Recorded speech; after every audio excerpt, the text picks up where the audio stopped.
মানবিক জ্ঞান এইচএসসি 25 এবং 26। আমি আবরার রহমান মানবিক জ্ঞানের পক্ষ থেকে তোমাদেরকে জানাচ্ছি স্বাগত। আমাদের টেস্ট বা সলভিং প্রোগ্রামের আজকে হচ্ছে প্রথম পত্রের সপ্তম অধ্যায় নিয়ে আলোচনা। বিশাল একটা অধ্যায়, সরকার কাঠামো। আমরা জানি অনেকগুলো সরকারের বৈশিষ্ট্য দেওয়া আছে। আমাদের মনে কনফিউশন তৈরি হয় কোন সরকারকে কিভাবে ধরবো, আবার কার দায়িত্ব কিরকম, কার দায়িত্ব কিভাবে বন্টিত হয়েছে, আবার সরকার 3টে বিভাগ, আবার ক্ষমতা স্বতন্ত্রীকরণ নীতি, এত এত কথা, এত কনফিউশন। আমি কোন এমসিকিউ ছেড়ে কোন এমসিকিউ যাব? যাদের এমন সমস্যা মনে হচ্ছে তাদের জন্য আজকে আমাদের সলিউশন। আমরা মোট 56টা প্রশ্ন নিয়ে আসছি এমসিকিউ। এই 56টা এমসিকিউ সলভ করলে আশা করা যায় তোমাদের বোর্ডে সকল এমসিকিউ প্রশ্ন তোমরা সলভ করতে পারবা। সেভাবে সিলেক্ট করা হয়েছে এই 56টা প্রশ্ন। এবং আমাদের ই টেস্ট সলভিং প্রোগ্রামের আজকে হচ্ছে বেসিক ক্লাসের পরবর্তীতে বা রেকর্ডেড ক্লাসের পরবর্তীতে টেস্ট সলভের আরো একটা ক্লাস। তো চলো আমরা ক্লাসের শুরু করি, আলোচনা শুরু করি। প্রথমে বলা হয়েছে সংসদীয় সরকার কাঠামোয় নির্বাহী ক্ষমতার অধিকারী কে? খুবই গুরুত্বপূর্ণ একটা প্রশ্ন। বলেছে সংসদীয় সরকার কাঠামো। আমরা জানি সংসদীয় সরকার মানে হচ্ছে যেখানে যেখানে মন্ত্রীদের শাসন থাকে, তাই না? অর্থাৎ এটার অপর নামও আমরা জানি মন্ত্রী পরিষদ শাসিত সরকার, তাই না? এটার অপর নাম আমরা জানি মন্ত্রী পরিষদ শাসিত সরকার। মন্ত্রী পরিষদ শাসিত সরকার, এটা যেমন বলা হয়েছে এই কাঠামোতে নির্বাহী ক্ষমতা, নির্বাহ মানে পুরা ভারটা, সবকিছু যে চলবে, সবকিছু স্বাভাবিকভাবে চলবে, এই পুরা ভারটা কার উপর দেয়া থাকে, বা এই পুরা ভারের ক্ষমতা কার উপর থাকে? তাহলে মন্ত্রী পরিষদ শাসিত সরকার ব্যবস্থায় পুরা বাহনের সবকিছু নির্বাহের ক্ষমতা কার হাতে থাকে? আমরা জানি প্রধানমন্ত্রী। তাহলে অপশন এ তে কি প্রধানমন্ত্রী আছে? নাই। কোথায় আছে? অপশন বি তে। তাহলে বি হচ্ছে আমাদের সঠিক উত্তর। এভাবে উত্তর করবো আমরা। পরবর্তী প্রশ্ন চলে যাই। বলেছে একটি উদ্দীপক বলা আছে রিফাতের দেশে। আমরা জানি উদ্দীপক গুলো সলভ করলে একটা লাভ হয় কি, সিকিউ এর প্রবলেম গুলো সলভ হয়, আবার এমসিকিউ এর প্রবলেম গুলো সলভ হয়, এবং এগুলোতে বেশি কনফিউশন আমরা ভুগি। আশা করি আজকে আমরা ঠিকঠাক ভাবে দেখতে পারবো এটা। বলেছে রিফাতের দেশে প্রচার মাধ্যমগুলো সরকারের প্রত্যক্ষ নিয়ন্ত্রণে পরিচালিত হয়। উদ্দীপক শেষ, আলাপ শেষ, এইটুকু উদ্দীপক দিয়ে আমাদেরকে উত্তর করতে বলছে। তো বলেছে রিফাতের দেশে প্রচার মাধ্যমগুলো সরকারের প্রত্যক্ষ নিয়ন্ত্রণে, অর্থাৎ প্রচার মাধ্যমগুলো নিয়ন্ত্রণে আছে, প্রচার মাধ্যমগুলো স্বাধীন না। তার মানে প্রচার মাধ্যমগুলো গণতান্ত্রিক চর্চা করা হয় না। ব্যাপারটা ক্লিয়ার থাকো একটু। ওকে, একটু আসো আমরা সলভ গুলো করি, একটু দেখি একটু কি কি আছে। তো বলেছে যে উক্ত শাসন ব্যবস্থার বিপরীত শাসন ব্যবস্থার গুণ হলো, দেখো প্রশ্নটা কতটা পেঁচানো।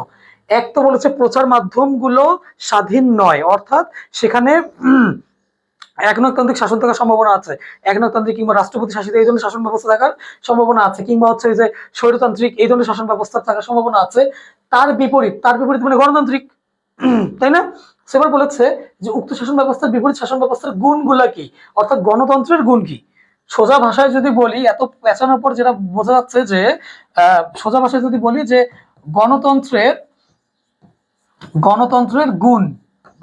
গুণগুলা কি কি, আমরা সেটা একটু দেখবো এবার। গণতন্ত্রের গুণগুলা কি? এখানে কি গণসম্মতি ভিত্তিক? রাইট, অবশ্যই গণসম্মতি ভিত্তিক বিষয় থাকে সেখানে, অর্থাৎ গণ বলতে সবারই সম্মত থাকে বা সবার সেখানে মতামত থাকে। দ্রুত অর্থনৈতিক উন্নয়ন, আমরা দেখেছি গণতান্ত্রিক শাসন ব্যবস্থার একটা যে দোষ আছে, দোষের প্রধান কথাই হচ্ছে দ্রুত হয় না কোনো কিছু। ওই যে একবার টাকা পয়সা কোনো বাজেট হলে সেটা মন্ত্রী, তারপরে সেটা অন্যান্য ব্যক্তিবর্গ বিশাল হাত ঘুরে, এরপরে কি কাজ শুরু হয়। সেই কারণে যেটা হয়েছে দ্রুত অর্থনৈতিক উন্নয়নটা হয় না, দ্যাটস ওয়াই এটা হবে না। দায়িত্বশীল, হ্যাঁ, গণতান্ত্রিক সরকার অবশ্যই দায়িত্বশীল হয়। সেখানে বলেছে নিচের কোনটি সঠিক? এবং রাজশাহী বিশ্ববিদ্যালয়ের প্রশ্ন তোমরা জানো, রাজশাহী এরকম পেছানো প্রশ্ন করতে পারে। তো বলেছে যে নিচের কোনটা সঠিক? আমরা তো দেখলাম এই 1 এবং 3, 1 এবং 3 কি এখানে আছে? নাই। কোথায় আছে? এই যে এই জায়গায় আছে 1 এবং 3। সো আমাদের এটা হচ্ছে সঠিক উত্তর। ওকে, চলে যাবো পরবর্তী প্রশ্নে। বলেছে নিচের কোনটি মন্ত্রিপরিষদ শাসিত সরকারের গুণাবলী নয়? মন্ত্রী পরিষদ শাসিত, বলেছে নিচের কোনটি মন্ত্রী পরিষদ শাসিত সরকারের গুণাবলী নেই? মন্ত্রী পরিষদ শাসিত বলতে সংসদীয় সরকারের গুণাবলী আমরা দেখবো একটু। গুণাবলী নয়, ভালো করে খেয়াল রাখবা, নয় কিন্তু চোখে পড়ে না, দূরে সবই চোখে পড়ে, নয় চোখে পড়ে না। সো একটু নয়টা খেয়াল রাখতে হবে।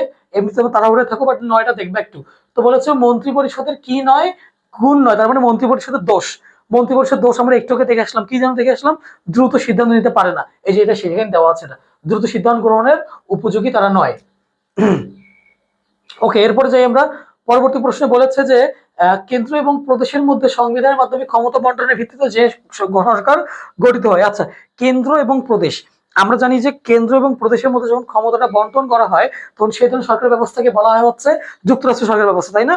আমরা জানি যে এক কেন্দ্রিক সরকারে একটা কেন্দ্র থাকে, সেটা তো কোনো প্রদেশ থাকে না, কিন্তু প্রদেশে এক ধরনের সরকার ব্যবস্থা অর্থাৎ মুখ্যমন্ত্রীদের শাসন, আবার কি বলা হচ্ছে কেন্দ্রে আরেক ধরনের। তো প্রদেশ এবং কেন্দ্রভিত্তিক শাসন ব্যবস্থার সম্মিলনকেই বলা হয় যুক্তরাষ্ট্রের সরকার ব্যবস্থা। সেটার উত্তর হবে হচ্ছে যুক্তরাষ্ট্রের সরকার ব্যবস্থা। ওকে, সরকারের চতুর্থ অঙ্গ কোনটি? সরকারের কিন্তু চতুর্থ অঙ্গ বলে কোনো অঙ্গ নেই, এটা একটু খেয়াল রাখবা। সরকারের অঙ্গ অবশ্যই তিনটা, সে তিনটা হচ্ছে আইন বিভাগ, বিচার বিভাগ, শাসন বিভাগ। সরকারের অঙ্গ হচ্ছে তিনটা। সরকারের অঙ্গ তিনটা, কি কি বললাম? আইন বিভাগ, সরকারের অঙ্গ হচ্ছে তিনটা, আইন, বিচার এবং হচ্ছে শাসন। এই হচ্ছে সরকার তিনটা অঙ্গ। সরকার তিনটা অঙ্গের মধ্যে যে অঙ্গটা চতুর্থকে ধরা হয়, মানে নাই আর কি, বাট ধরা হয় যেটা আছে সেটাকে বলে নির্বাচক মন্ডলী। আমি আবারও রিপিট করছি, আই রিপিট, যে সরকার চতুর্থ অঙ্গ বলে কিছু হয় না, বাট যদি সেটাকে আউটসাইড হিসেবে ধরা হয় তবে সেটা হচ্ছে নির্বাচক মন্ডলী। সরকারের হাতে কখনোই নির্বাচক মন্ডলী থাকে না। নির্বাচক মন্ডলী যারা সরকারকে নির্বাচন করবে, সাধারণ জনগণ সরকার হাতে কিভাবে থাকবে? নির্বাচক মন্ডলী সরকারের আয়ত্তের বাইরে, বাট স্টিল এটাকে ধরা হয় সরকার চতুর্থ অঙ্গ, কারণ নির্বাচক মন্ডলী ছাড়া সরকারই তো থাকবে না, বুঝছো নাই? এই জন্য কি ব্যাপারটা এভাবে তৈরি করা হয়েছে। পরবর্তী প্রশ্নে আসি, সরকার হলো রাষ্ট্রের মুখপাত্র। বক্তব্যটি কার? বক্তব্যটি হচ্ছে অধ্যাপক লাস্কির, মুখস্থ বিদ্যা। প্রশ্নটা ঘুরে আসে যে সরকার হলো রাষ্ট্রের মুখপাত্র, উত্তরটি কে করেছেন? তখন একই উত্তর, অধ্যাপক লাস্কি। পরে প্রশ্ন চলে যাই, বাংলাদেশের সরকার প্রধান কে? বাংলাদেশের সরকার প্রধান হচ্ছে রাষ্ট্রপতি, না সরি, বাংলাদেশ সরকার প্রধান হচ্ছে প্রধানমন্ত্রী, এবং কি বলে হচ্ছে রাষ্ট্রপ্রধান হচ্ছে রাষ্ট্রপতি। তাহলে যদি আমরা একটু এখান থেকে দেখি, বাংলাদেশের সরকার প্রধান কি হবেন? প্রধানমন্ত্রীর রাষ্ট্রপতিকে, রাষ্ট্রপতি হচ্ছেন রাষ্ট্রপ্রধান। তাহলে সরকার প্রধান হচ্ছেন প্রধানমন্ত্রী, রাষ্ট্রপ্রধান হচ্ছেন বা রাষ্ট্রের প্রধান হচ্ছেন রাষ্ট্রপতি। ওকে, চলে যাবো পরবর্তী প্রশ্নে। বলেছে রাষ্ট্র মুখ্য ব্যক্তি গৌণ কোন ধরনের সরকারের বৈশিষ্ট্য? খুবই খুবই গুরুত্বপূর্ণ একটা প্রশ্ন, বারবার পরীক্ষা আসে প্রশ্ন, এই ধরনের প্রশ্নগুলো আর কি। বলেছে যে সেখানে কি গৌণ, কি বলা হচ্ছে, সেখানে ব্যক্তি গৌণ, অর্থাৎ ব্যক্তির গুরুত্ব অত বেশি নেই, কিন্তু রাষ্ট্রের গুরুত্ব সব থেকে বেশি। রাষ্ট্রকে বেশি গুরুত্ব দেওয়া হয়, ব্যক্তিকে কম গুরুত্ব দেওয়া হয় একনায়কতান্ত্রিক শাসন ব্যবস্থায়। সো একনায়কতান্ত্রিক থাক বা হচ্ছে তোমার স্বৈরতান্ত্রিক থাক, যেটা থাক সেটা উত্তর দিব। সো আমরা দেখবো একটু গণতান্ত্রিকের না, গণতান্ত্রিকের ক্ষেত্রে উল্টাটা, ব্যক্তি মুখ্য রাষ্ট্র গৌণ। অর্থাৎ গণতান্ত্রিক যদি থাকে তাহলে সেখানে কি হবে? ব্যক্তিটাই মুখ্য। মুখ্য মানে হচ্ছে যে মানে মূল বা একদম বেসিক ফান্ডামেন্টাল। তাহলে ব্যক্তি হচ্ছে মুখ্য, রাষ্ট্র গৌণ, মানে সবার আগে ব্যক্তির কথা চিন্তা করা হবে, রাষ্ট্রের কথা কম বা রাষ্ট্র পরে। তাহলে ব্যক্তি মুখ্য রাষ্ট্র গৌণ, এটা হচ্ছে গণতান্ত্রিক সরকার ব্যবস্থার ক্ষেত্রে করা হয়। কিন্তু রাষ্ট্র মুখ্য ব্যক্তি গৌণ এই ধরনের সরকার ব্যবস্থা কোথায়? সেটা করা হয় একনায়কতান্ত্রিক, অর্থাৎ অপশন ডি তে। কিংবা যদি এখানে কোনো কারণে তুমি দেখো স্বৈরতান্ত্রিক, তাহলে সেটাও আমাদের উত্তরের মধ্যে কিন্তু থাকবে। ওকে, চলে যাই পরবর্তী প্রশ্নে। পরবর্তী প্রশ্ন বলা হচ্ছে সংসদে গণতন্ত্র প্রথম চালু হয় কোন দেশে? সেটা হচ্ছে যুক্তরাজ্য। অপশন ডি তে, অপশন ডি তে আছে যুক্তরাজ্য। বলেছে যে সংসদে গণতন্ত্র প্রথম চালু করে কোন দেশে? যুক্তরাজ্য, ইউকে। ঠিক আছে, এরপর আমরা চলে যাই পরবর্তী প্রশ্ন। বলা হচ্ছে সংসদীয় সরকার ব্যবস্থার বৈশিষ্ট্য কি? সংসদীয় সরকার ব্যবস্থার বৈশিষ্ট্য অর্থাৎ সংসদীয় বলতে মন্ত্রিপরিষদ শাসিত, আর এখানে যতগুলো সরকার ব্যবস্থা আছে আর কি তার মধ্যে মন্ত্রিপরিষদটা বেশি গুরুত্বপূর্ণ, ওইখান থেকে প্রশ্ন বেশি হয়। তো বলছে সংসদীয় সরকার ব্যবস্থার বৈশিষ্ট্যগুলো কি? বলেছে আইন ও শাসন বিভাগের মধ্যে দ্বন্দ্ব না। সংসদীয় সরকার ব্যবস্থা মানে মন্ত্রিপরিষদ। আর সরকারের যে তিনটে বিভাগ আছে, আইন বিভাগ, শাসন বিভাগ, আইন বিভাগ, শাসন বিভাগ এবং বিচার বিভাগ, এর মধ্যে আইন ও শাসন বিভাগ, দুইটারই কর্তৃত্ব করে হচ্ছে মন্ত্রিপরিষদ। দুইটারই দায়িত্ব তারা আছে, দুইটারই দায়িত্ব থাকে কে? দুইটার দায়িত্ব থেকে মন্ত্রিপরিষদ। সো যে দুইটার দায়িত্ব থেকে মন্ত্রিপরিষদ এবং দুইটা মানে হচ্ছে সংসদ সরকার ব্যবস্থা, এবং এই দুইটার মধ্যে কি থাকবে? একটা সম্পর্ক বজায় থাকবে, এটা লাভ রিয়েক্ট হবে এখানে। ঠিক আছে, সো দুইটার মধ্যে কি হবে? সম্পর্ক বজায় থাকবে, এবং সেটা থাকবে হচ্ছে আইন বিভাগ এবং শাসন বিভাগের কাছে দায়ী, বা তাদের মধ্যে ভালো সম্পর্ক।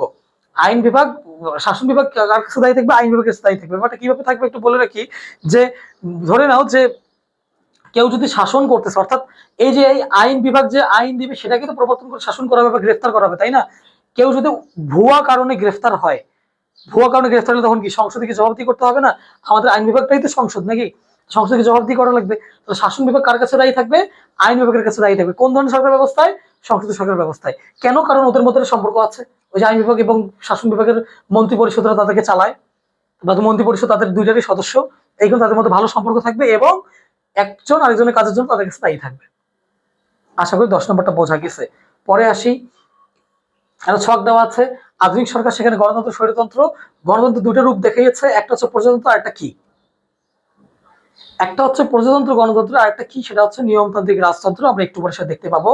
তো এখানে দেওয়া আছে, দেখো বলেছে উপরে চিহ্নিত স্থানে কোনটি কোন সরকার ব্যবস্থা হবে, সেটা হচ্ছে নিয়মতান্ত্রিক রাজতন্ত্র। গণতন্ত্রের সাথে গণতন্ত্র দুইটা শাখা, একটা হচ্ছে প্রজাতন্ত্র আর একটা হচ্ছে নিয়মতান্ত্রিক রাজতন্ত্র। তাহলে অপশন ডি হচ্ছে আমাদের সঠিক উত্তর, অপশন ডি হচ্ছে সঠিক উত্তর। পরবর্তী প্রশ্নে চলে যাব। পরবর্তী প্রশ্নে বলা হয়েছে আহ জনাব মিথুন যে প্রদেশে বসবাস করে সেই প্রাদেশিক সরকারের কোনো সার্বভৌম ক্ষমতা নেই, নির্দিষ্ট ভূখণ্ড জনগণ সরকার প্রভৃতি থাকা সত্ত্বেও উক্ত প্রদেশ স্বাধীন সার্বভৌম নয়, ওই প্রদেশের কেন্দ্রীয় সরকার স্বাধীন সার্বভৌম ক্ষমতার অধিকারী। আচ্ছা, যেখানে বলা হয়েছে যে কেন্দ্রীয় সরকার, এখানে দুইটা কথা বলা হয়েছে, একটা হচ্ছে কেন্দ্রীয়, একটা হচ্ছে প্রাদেশিক। এবং সেখানে বলা হচ্ছে যে কেন্দ্রীয় সরকার স্বাধীনভাবে ভূমিকা মানে কি বলে প্রাদেশিক সরকার সেখানে কি করতে পারে, সেখানে স্বাধীনভাবে তার অধিকারগুলোকে সে ভোগ করতে পারে। আর সবকিছু ডিপেন্ড করে হচ্ছে কেন্দ্রীয় সরকারের উপর। তো যেখানে প্রদেশের কথা আছে, প্রদেশের কথা থাকা মানে সেটা যুক্তরাষ্ট্রীয়, জানি আমরা, তাই না? প্রদেশের বিষয়টা আসা মানে সেটা কোন ধরনের সরকার ব্যবস্থা?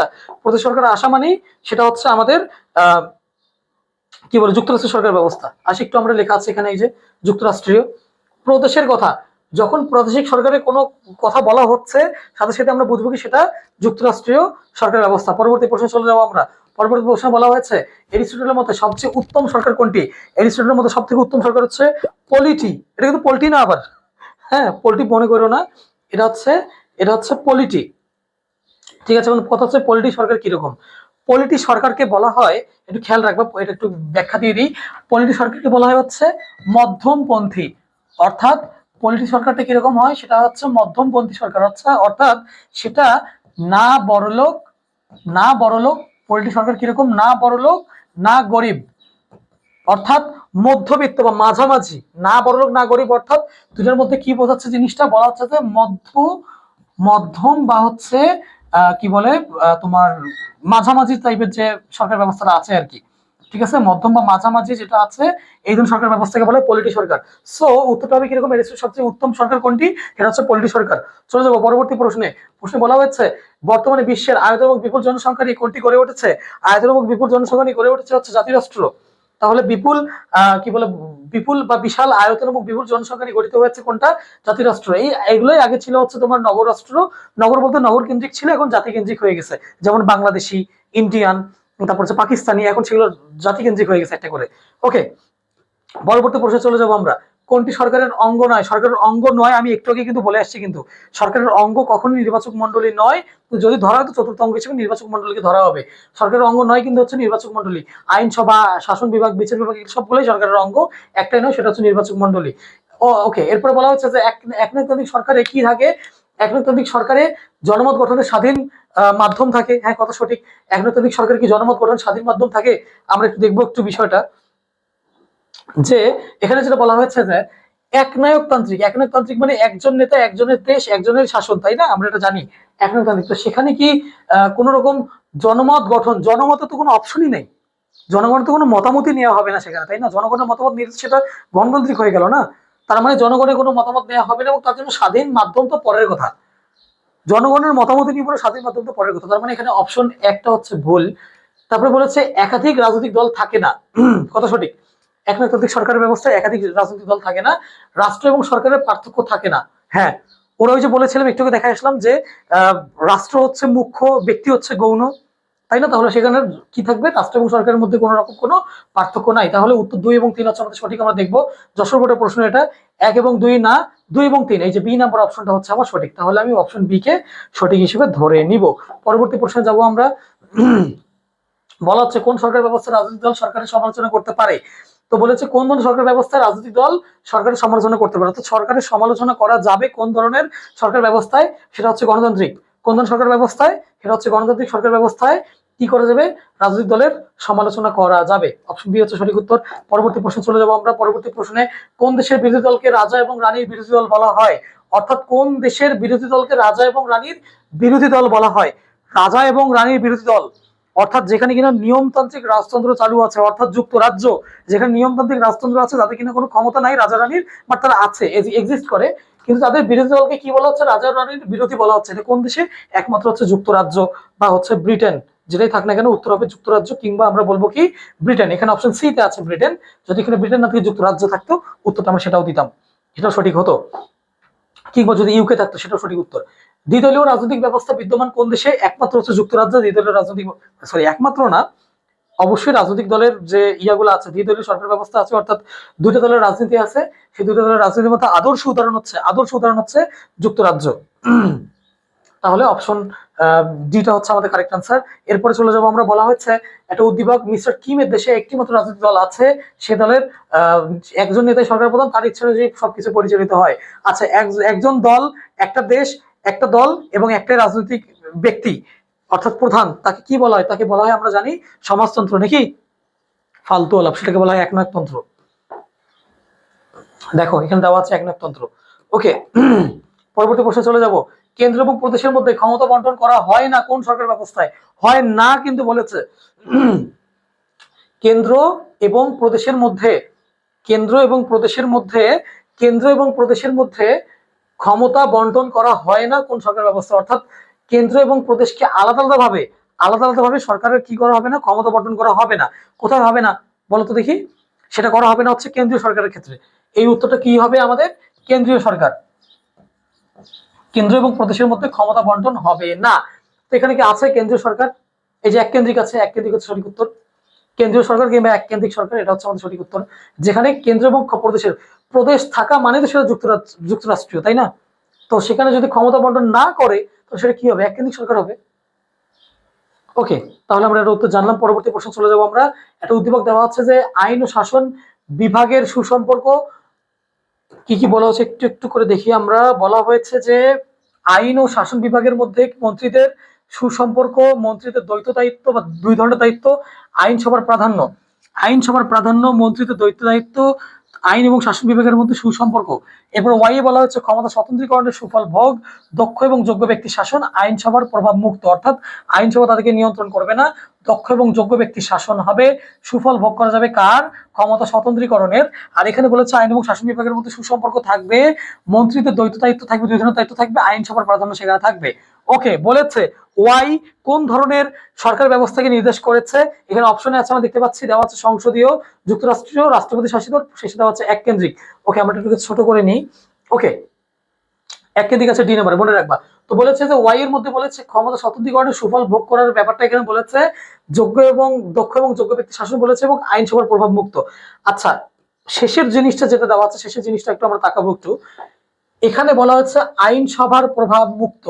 আইনসভা থাকে না কোন ধরনের সরকার ব্যবস্থায়? কিংবা সেই ব্যক্তি না চাইলে আইনসভা থাকবে না, এটা কোন ধরনের সরকার ব্যবস্থায়? সেটা একমাত্র হচ্ছে রাষ্ট্রপতি শাসিত, তাই না?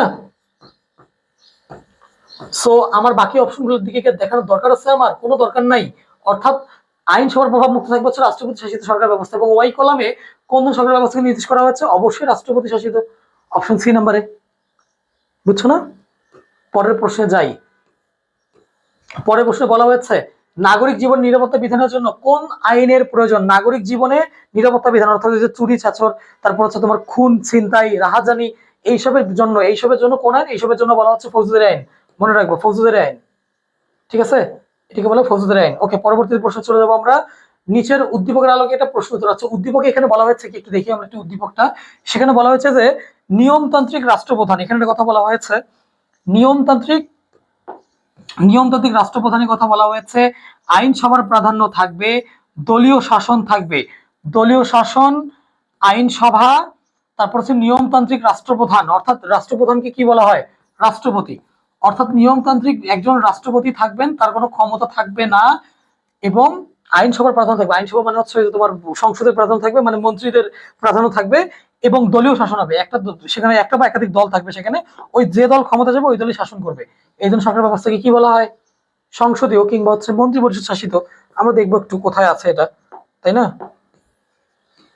কিউ চিহ্নিত স্থানে, ওই যে কি বলে চিহ্নিত, প্রশ্ন চিহ্নিত স্থানে কোনটা বসবে আর কি, সেটা হচ্ছে সংসদীয় সরকার, যে সি নাম্বারে আছে।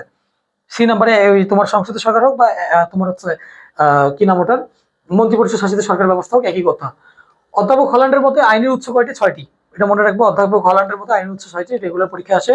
সরকারের অঙ্গ কয়টি? 3টি, আইন বিভাগ, বিচার বিভাগ, শাসন বিভাগ, এতবার বলেছে এটা। কোন ধরনের শাসন ব্যবস্থায় জনগণ অধিক স্বাধীনতা ভোগ করে? গণতান্ত্রিক শাসন ব্যবস্থায়। জনগণের শাসন মানে তো গণতন্ত্র, তাই না? এতক্ষণ থেকে এটাই বলে আসতেছি। সো এটা উত্তর হবে গণতান্ত্রিক শাসন ব্যবস্থায়। মার্কিন যুক্তরাষ্ট্রের আইনসভার উচ্চ কক্ষের নাম কি? এটা মনে রাখতে হবে, ঢাবির বহুবার প্রশ্ন আসছে এটা। ডিইউতে আসছিল এই প্রশ্ন অনেকবার। তাহলে যদি প্রশ্ন করা হয় মার্কিন যুক্তরাষ্ট্রের আইনসভার উচ্চকক্ষের নাম কি? উচ্চকক্ষের নাম হবে হচ্ছে সিনেট। ওকে, আর কি বলেছে, নিম্নকক্ষের নাম হচ্ছে প্রতিনিধি সভা। 29 নাম্বার, আর রাষ্ট্রে আছে সংসদের ব্যবস্থা, অন্যদিকে এস রাষ্ট্রে আছে রাষ্ট্রপতি শাসিত সরকার ব্যবস্থা। ভালো কথা, কোনো সমস্যা নেই, যে কোনো সরকার ব্যবস্থা থাক, আমাদের যায় আসে না। তো বলেছে যে প্রশ্ন কি বলেছে, প্রশ্ন বলেছে যে উভয় ক্ষেত্রে কি ধরনের ভিন্নতা দেখা দিবে, উভয় ক্ষেত্রে ভিন্নতা কি আসলে। তো এখানে বলেছে যে এই নাম্বারে বলছে রাষ্ট্রপ্রধানের ক্ষমতা এবং পদমর্যাদার ক্ষেত্রে। এক্স্যাক্টলি এই আর আমাদের দেখার দরকারই নেই, কারণ আমরা জানি যে আমরা যে বেসিক ক্লাসে কিন্তু আলোচনা করেছিলাম, তোমাদেরকে শিখিয়েছিলাম যে মন্ত্রী পরিষদ শাসিত সরকার ব্যবস্থায় মন্ত্রী পরিষদ অবশ্যই থাকবে, রাষ্ট্রপতিও থাকবেন, তিনি থাকবেন নিয়মতান্ত্রিক, মানে ওনার আসলে অত ক্ষমতা থাকবে না। কিন্তু কিন্তু কিন্তু রাষ্ট্রপতি শাসিত সরকার ব্যবস্থা যখন থাকবে, তিনি চাইলে মন্ত্রিসভাকে রাখতেও পারেন, নাও রাখতে পারেন। তার মানে রাষ্ট্রপতিকে নিয়ে কিন্তু গ্যাঞ্জামটা লাগতেছে, পুরো গ্যাঞ্জামটা। তাহলে এই নাম্বার যেটা দেওয়া আছে রাষ্ট্রপ্রধানের ক্ষমতা এবং মর্যাদার ক্ষেত্রে, দেখো যখন আমি মন্ত্রী পরিষদ শাসিত সরকার ব্যবস্থা বলতেছি, সেখানে রাষ্ট্রপতির ক্ষমতা এবং মর্যাদাটা কি হচ্ছে, কমে যাচ্ছে, সেটা রিডিউস হচ্ছে, মাইনাস হচ্ছে। কিন্তু যদি কিনা আবার রাষ্ট্রপতি শাসিত সরকার ব্যবস্থা হয়, সেখানে কিন্তু সরকার প্রধানের ক্ষমতাটা বৃদ্ধি পাচ্ছে। তাহলে এই যে ক্ষমতার এবং ওই মর্যাদার ক্ষেত্রে তো পার্থক্যটা হচ্ছে, তাই না? তাহলে আমরা অপশন এটাকে সঠিক উত্তর হিসেবে ধরে নিব। পরবর্তী প্রশ্নে যাচ্ছি আমরা।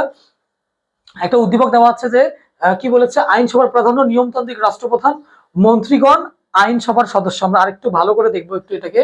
বলেছে যে আইনসভার সেখানে প্রাধান্য থাকবে, আইনসভার প্রাধান্য থাকবে, নিয়মতান্ত্রিক রাষ্ট্রপ্রধান থাকবে, মন্ত্রীগণ সব আইনসভার সদস্য হবে। আমরা একটু এই প্রশ্ন সলভ করে আসলাম না, আমরা জানি এটা হবে কি বলা হচ্ছে তোমার সংসদীয় সরকার ব্যবস্থা। সংসদীয় সরকার ব্যবস্থার গুণগুলোকে এটা এখানে উল্লেখ করা হয়েছে। এরপরে বলেছে জাতিরাষ্ট্রের স্বপ্নদ্রষ্টাকে, জাতিরাষ্ট্রের স্বপ্নদ্রষ্টা কিন্তু মেকিয়ে ফেলি, মুখস্থ বিদ্যার একটা, জাতিরাষ্ট্রের স্বপ্নদ্রষ্টাকে মেকিয়ে ফেলি, মনে রাখবা। পরবর্তী প্রশ্নে যাই। প্রাচীনকালে নগরাষ্ট্রের অস্তিত্ব দেখা যায় কোথায়? গ্রিসে। মুখস্থ বিদ্যা, ওই যে তোমাদের অধ্যায় শুরুতেই কথাগুলো বলা আছে আর কি, গ্রিসের কথা বলা আছে। তাহলে প্রাচীনকালে নগরাষ্ট্রের অস্তিত্ব কোথায় দেখা যায়? প্রাচীন গ্রিসে। পরবর্তী প্রশ্ন, দ্বিকক্ষ বিশিষ্ট আইনসভায় বিদ্যমান রয়েছে কোথায়? দ্বিকক্ষ বিশিষ্ট আইনসভা রয়েছে, দ্বিকক্ষ বিশিষ্ট আইনসভা রয়েছে হচ্ছে যুক্তরাষ্ট্রে। দেখি বাংলাদেশে তো এখানে নাই, প্রথম কথা বাংলাদেশে দ্বিকক্ষ বিশিষ্ট আইনসভা নাই। দ্বিকক্ষ মানে দুইটা আইনসভা থাকবে, বাংলাদেশে আছে দুইটা আইনসভা, বাংলাদেশে একটা আইনসভা, জাতীয় সংসদ, তো সেটা তো নাই। তুরস্কেও নাই, নিউজিল্যান্ডেও নাই, একটা তো সেটা হচ্ছে মার্কিন যুক্তরাষ্ট্রের। ভারতেও আছে, এছাড়া যে এমন না যে মার্কিন যুক্তরাষ্ট্রে থাকা লাগবে, ভারতে আছে, পাকিস্তানে আছে, তারপর হচ্ছে জার্মানিতে আছে। এই তো অনেকগুলো এক্সাম্পল বলে দিলাম, এগুলো তোমরা ফলো করে নিবা। ওকে, পরবর্তী প্রশ্ন চলে যাই। সংসদ অধিবেশন আহ্বান করেন কে? সংসদ অধিবেশন, অধিবেশন মানে হচ্ছে সভা, যেটা হয় কি সংসদের সভা বসে না, সভাটা আহ্বান কি করেন? সে সভাটা আহ্বান করেন হচ্ছে প্রেসিডেন্ট। ঠিক আছে, প্রেসিডেন্ট বা হচ্ছে রাষ্ট্রপতি, তিনি আহ্বান করতে পারেন। বলেছে ক রাষ্ট্রের সরকার ব্যবস্থা নিশ্চিত হয়, এটা কোনটা সরকার ব্যবস্থা ছিল সেখানে, অর্থাৎ কোনটা উদ্দীপক ছিল। তো বলেছে যে সেখানে সরকার ব্যবস্থা কি কি নিশ্চিত হয়? সেখানে শাসন বিভাগের জবাবদিহিতা নিশ্চিত হয়। হ্যাঁ, শাসন বিভাগের জবাবদিহিতা নিশ্চিত হয়, ক্ষমতা স্বতন্ত্রীকরণ নিশ্চিত হয় এবং মন্ত্রিসভার দায়িত্বশীলতা নিশ্চিত হয়। আচ্ছা, এখন আমাকে দেখতে হবে যে ক রাষ্ট্রের সরকার ব্যবস্থা কি কি ছিল। যেহেতু উদ্দীপকটা নাই, আমি এটা পড়াতে পারছি না, বাট আমি এতটুকু বলতে চাচ্ছি যে এখানে জিনিসগুলো একটু বলি। শাসন বিভাগের জবাবদিহিতা থাকে, শাসন বিভাগের জবাবদিহিতা থাকে হচ্ছে মন্ত্রী পরিষদ শাসিত সরকার ব্যবস্থায়। মন্ত্রী পরিষদের অপর নাম কি বলছিলাম? সংসদীয়। ঠিক আছে, ক্ষমতা স্বতন্ত্রীকরণ নীতি, এটাও ঘটে হচ্ছে মন্ত্রিপরিষদ সরকার ব্যবস্থায়। মন্ত্রিসভার দায়িত্বশীলতা, এটাও থাকে হচ্ছে মন্ত্রিপরিষদ সরকার ব্যবস্থায়। এটা একটু মনে রাখবো, উদ্দীপক থাকলে আরো ভালো হতো। পরের প্রশ্নে যাই। অধ্যাদেশ জারি করেন রাষ্ট্রপতি, আমরা পড়েছি। আইন ও শাসন বিভাগের সুসম্পর্ক বিদ্যমান কোন নীতি? সংসদীয় নীতি। কারণ হচ্ছে ওই যে মন্ত্রী পরিষদের আইন এবং শাসন উভয় বিভাগের সদস্য, আমরা এটা পড়ে এসেছি, আমরা জানি। ক্ষমতা স্বতন্ত্রীকরণ নীতির প্রবক্তা। আচ্ছা, এটা একটু আসি, একটু ধীরে যাই। প্রশ্ন হচ্ছে অনেকের মনেই যে ক্ষমতা স্বতন্ত্রীকরণ নীতিটা কি? ক্ষমতা স্বতন্ত্রীকরণ নীতিটা কি? আচ্ছা, আমি আজকে শেখাই দিচ্ছি ক্ষমতা স্বতন্ত্রীকরণ নীতি, খুব ভালো করে খেয়াল করবা, সারা জীবন মনে রাখবা। এই যে দেওয়া আছে না স, এই স মানে হচ্ছে নিজ, স মানে হচ্ছে নিজ। এরপর দেখো দেওয়া আছে তন্ত্র, তন্ত্র মানে হচ্ছে নিয়ম, তাই না? তন্ত্র মানে হচ্ছে নিয়ম, তন্ত্র মানে হচ্ছে আইন, তাই না? এরকম বলতে পারি আর কি। ঠিক আছে, এরপর করণ মানে ধরে নিবা যে বাস্তবায়ন। তাহলে আমরা দেখলাম নিজের নিজের নিয়মকে বাস্তবায়ন, তাই না? এবার আমরা যেমন সরকারের নিজ, এই যে বলতেছিলেন নিজ, নিজ বলতে কারা? নিজ হচ্ছে সরকার তিনটা বিভাগ আছে নিজের, একটা হচ্ছে আইন বিভাগ, সরকার একটা হচ্ছে আইন বিভাগ, একটা হচ্ছে বিচার বিভাগ, আর একটা হচ্ছে শাসন বিভাগ। অর্থাৎ সরকারের যে তিনটা বিভাগ আছে, আইন বিভাগ, বিচার বিভাগ, শাসন বিভাগ, এই তিন বিভাগের মধ্যে, এই তিন বিভাগের মধ্যে যদি ক্ষমতার ঠিকঠাকভাবে প্রয়োগ ঘটে, তাহলে সেই ব্যাপারটাকেই বলা হচ্ছে ক্ষমতা স্বতন্ত্রীকরণ নীতি। অর্থাৎ আইন বিভাগের কোনো সিদ্ধান্ত যেন অন্য কেউ হস্তক্ষেপ না করে। আমি এটা বাস্তব এক্সাম্পল দিই। ধরে নাও কাউকে একজনকে নিয়ে যাওয়া হয়েছে, মানে গ্রেফতার করে বিচারের সম্মুখীনের জন্য নিয়ে যাওয়া হয়েছে, ঠিক আছে? তাকে কি করা লাগবে? তার এখন বিচার করা লাগবে। বিচারের জন্য তাকে নিয়ে যাওয়া হয়েছে। এখন নিয়ে যাওয়ার পরে তার যে বিচার করবে, এই বিচার করার জন্য আমি ধরো আইনসভার একজন সদস্য, আমি ধরো একজন মন্ত্রী ফোন করে বললাম, এই ও তো আমার অমুক হয়, ও তো আমার শালা হয়ে ছেড়ে দে, এই কথাটা বললাম। এই যে আমি কি তাহলে কি বিচার বিভাগকে আমি স্বাধীন রাখলাম? বিচার বিভাগ আমার ইয়া হয়ে গেল না, কি বলে হচ্ছে দায়যুক্ত হয়ে গেল না? যখন কিনা বিচার বিভাগ কারো আন্ডারে চলে গেল, কিংবা আইন বিভাগ কিংবা শাসন বিভাগ কারো না কারো আন্ডারে চলে যাচ্ছে, তখন স্বতন্ত্রীকরণ নীতি নাই। আর যদি সরকার তিনটা বিভাগে নিজেদের ক্ষমতাকে ঠিকঠাক ভাবে চর্চা করতে পারে, তখন সেটাকেই বলা হয় ক্ষমতা স্বতন্ত্রীকরণ নীতি। এবং এই নীতিটার প্রবক্তা ছিলেন হচ্ছেন এই নীতির প্রবক্তা ছিলেন হচ্ছেন Charles Montesquieu. So option D হচ্ছে আমাদের সঠিক উত্তর, খেয়াল রাখবা এটার ক্ষেত্রে। ওকে, পরবর্তীতে আসি। কোন দেশে সংসদে সরকার প্রচলিত নেই? সংসদে সরকার প্রচলিত নেই বলেছে, অর্থাৎ যেখানে কিনা তোমার কি বলে, যে জায়গায় মানে ওই যে মন্ত্রীদের কোনো শাসন নাই, যে জায়গায় মন্ত্রীদের কোনো শাসন নেই, অর্থাৎ মন্ত্রীদের শাসন নাই। বাংলাদেশের মন্ত্রীদের শাসন আছে, ভারতে মন্ত্রীদের শাসন আছে, আমরা জানি বিভিন্ন মন্ত্রণালয় আছে। যুক্তরাজ্য, সেখানে মন্ত্রিসভাও আছে, আবার নিয়মতান্ত্রিক রাজতন্ত্রও আছে। অর্থাৎ সেখানে কি কি আছে? সেখানে মন্ত্রিসভা আছে, অর্থাৎ বিভিন্ন মন্ত্রীরা আছে, প্লাস রাজতন্ত্র আছে। কেমন রাজতন্ত্র? নিয়মতান্ত্রিক রাজতন্ত্র। কোথায়? সেটা হচ্ছে যুক্তরাজ্যে, আমরা দেখে এসেছি। কিন্তু যুক্তরাষ্ট্র একমাত্র দেশ যেখানে কিনা রাষ্ট্রপতি শাসিত সরকার ব্যবস্থা আছে, সেখানে কোনো মন্ত্রিসভা নাই। তাহলে যুক্তরাষ্ট্র হচ্ছে যেখানে সংসদীয় সরকার ব্যবস্থা নাই বা মন্ত্রী পরিষদ শাসিত সরকার ব্যবস্থা নাই। ওকে, চলে যাবো পরবর্তী প্রশ্নে। গ্রিক শব্দ ডেমোস শব্দের অর্থ, ডেমোস শব্দের অর্থ হচ্ছে জনগণ। গ্রিক শব্দ ডেমোস শব্দের অর্থ জনগণ। এটা একদম একটা পুরোপুরি মুখস্থ বিদ্যা, তো সবাই একটু মনে রাখবা। এটা কিন্তু প্রিক না, এটা হচ্ছে গ্রিক। এটা হচ্ছে গ্রিক শব্দ। গ্রিক শব্দ ডেমোসের অর্থ হচ্ছে জনগণ। পরবর্তী প্রশ্নে চলে যাব। সংসদ সদস্যগণ সরকারের কোন বিভাগের অন্তর্ভুক্ত? সংসদ সদস্যরা অর্থাৎ মন্ত্রীরা কিংবা মানে এমপিরা, মেম্বার অফ পার্লামেন্টস যারা আছে, এরা প্রত্যেকে সরকারের আইন বিভাগের সদস্য। কিন্তু এরা অনেক ক্ষেত্রে শাসন বিভাগের বিভিন্ন দায়িত্ব পালন করে থাকে, ঠিক আছে? বা শাসন বিভাগের লোকরা এদের কাছে দায়ী থাকে। তাহলে সরকারের এরা শাসন বিভাগ সবসময়ের জন্য কার কাছে দায়ী? আইন বিভাগের কাছে দায়ী, এটা মনে রাখবা। শাসন বিভাগ কার কাছে দায়ী? শাসন বিভাগ দায়ী হচ্ছে আইন বিভাগের কাছে। ওকে, এখানে প্রশ্ন করেছে যে সংসদ সদস্যগণ সরকারের কোন বিভাগের অন্তর্ভুক্ত, সেটা হচ্ছে আইন বিভাগের অন্তর্ভুক্ত। ওকে, পরবর্তী প্রশ্ন। Democracy is a government of the people, for the people, by the people. আমরা জানি আব্রাহাম লিঙ্কনের খুবই ফেমাস একটা উক্তি, তো সেটা হচ্ছে আব্রাহাম লিঙ্কনের যুক্তি দেওয়া আছে। জরুরি অবস্থা ঘোষণা করা সরকারের কোন বিভাগের কাজ?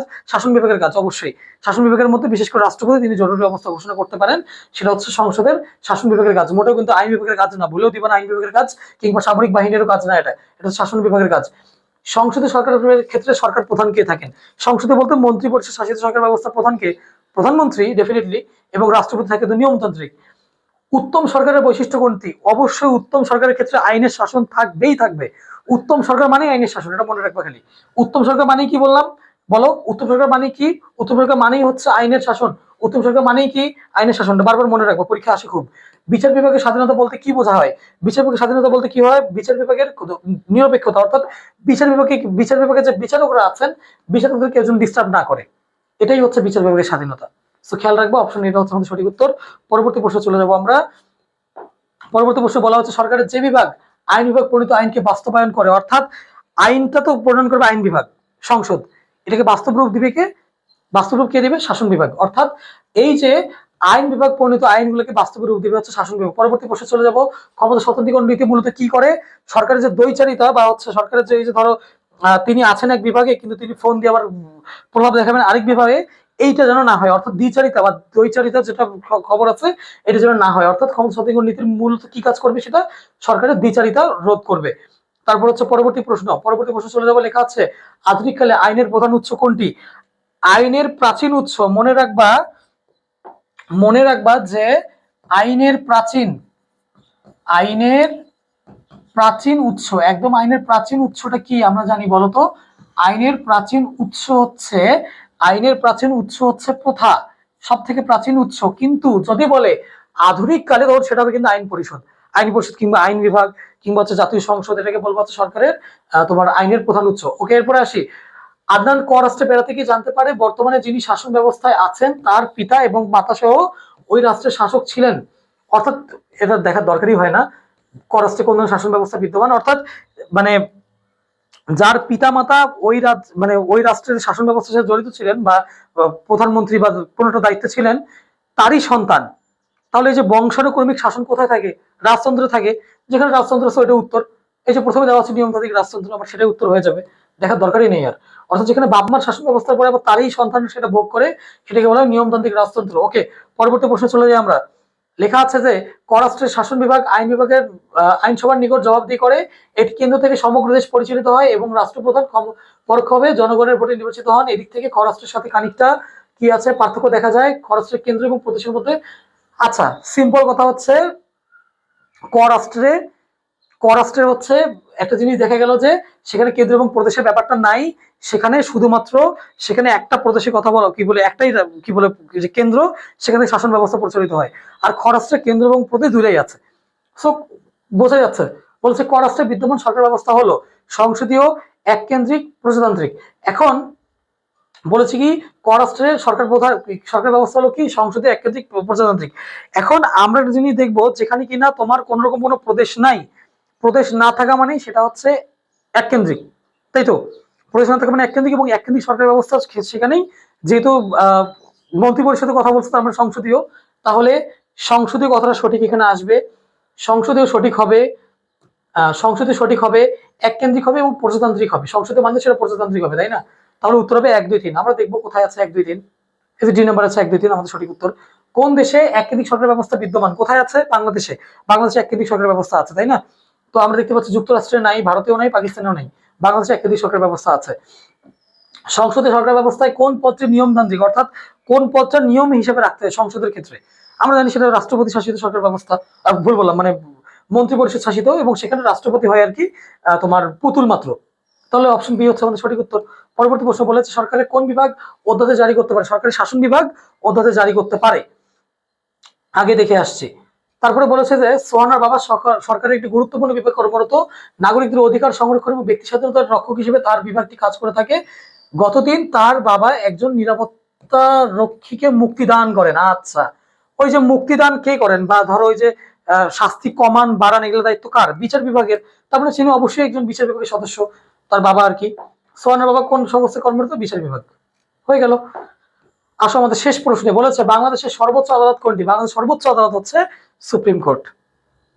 সো এই হলো আমাদের পরিণতি প্রথম পত্রের 7ম অধ্যায়ের যাবতীয় প্রশ্ন, এমসিকিউ প্রশ্ন এবং তার সলভ। আশা করি এগুলো যদি তোমরা ঠিকঠাকভাবে সলভ করো তোমরা বোর্ডে ভালো মতো উত্তর করতে পারবা। তোমাদের প্রতি অসংখ্য শুভকামনা রইল। থাকবো মানবিক জ্ঞানের সাথে, দেখা হবে পরবর্তী ক্লাসে। আল্লাহ হাফেজ।